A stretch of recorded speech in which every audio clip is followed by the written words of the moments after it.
Bonjour chers frères et sœurs, j'aimerais aujourd'hui ouvrir cette journée sur une méditation basée justement sur le verbe ouvrir, tel que nous le trouvons dans Luc 24, 45. Il leur ouvrit l'intelligence afin qu'ils comprennent les Écritures. Un verbe commun, ouvrir.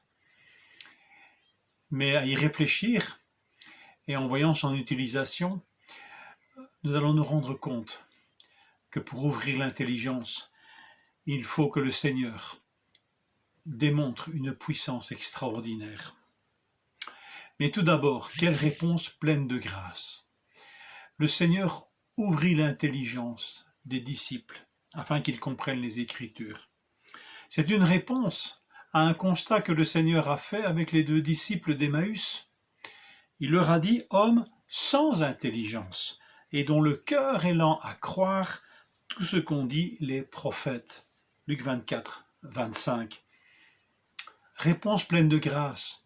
Face au constat de notre manque d'intelligence, le Seigneur, dans sa bonté, nous ouvre l'intelligence.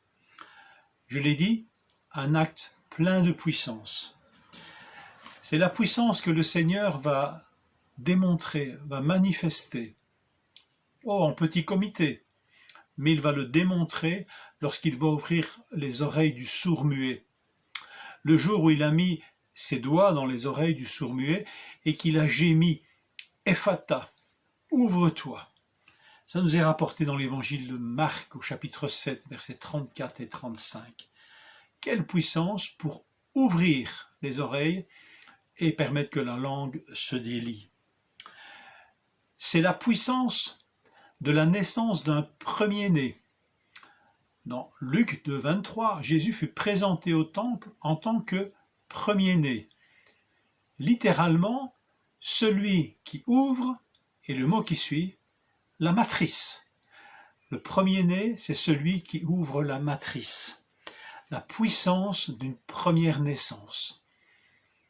Ne pourrait-on pas dire la puissance d'une nouvelle naissance, mais déjà rien que cela, la puissance d'une première naissance. La puissance d'ouvrir les yeux des disciples d'Emmaüs. Dans Luc 24, 31, leurs yeux s'ouvrirent et ils le reconnurent, alors que jusqu'alors ils ne l'avaient pas reconnu. En le côtoyant de si près, leurs yeux s'ouvrirent. Démonstration de puissance.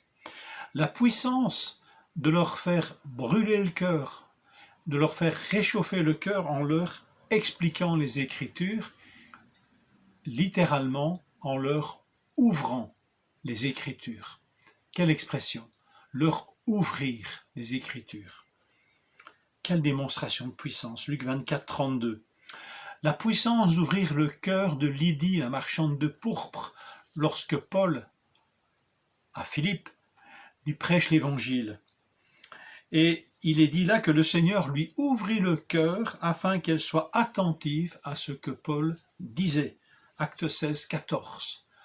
Le Seigneur lui ouvrit le cœur afin qu'elle soit attentive à ce que Paul disait.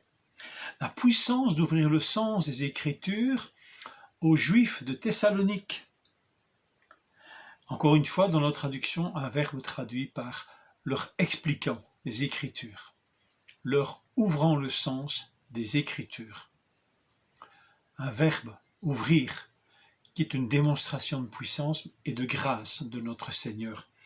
Alors, saisissant cette puissance et cette grâce conjuguée, nous pourrons le traduire par une prière pour ouvrir notre journée. Quand nous ouvrons ce livre, la Bible, Seigneur, quand j'ouvre ta parole, maintenant je l'ouvre devant toi, toi Seigneur, ouvre-moi les oreilles, comme tu as ouvert les oreilles du sourd. Ouvre-moi le cœur, comme tu as ouvert le cœur de Lydie. Ouvre-moi l'intelligence, comme tu as ouvert l'intelligence des 11 et de ceux qui les accompagnaient.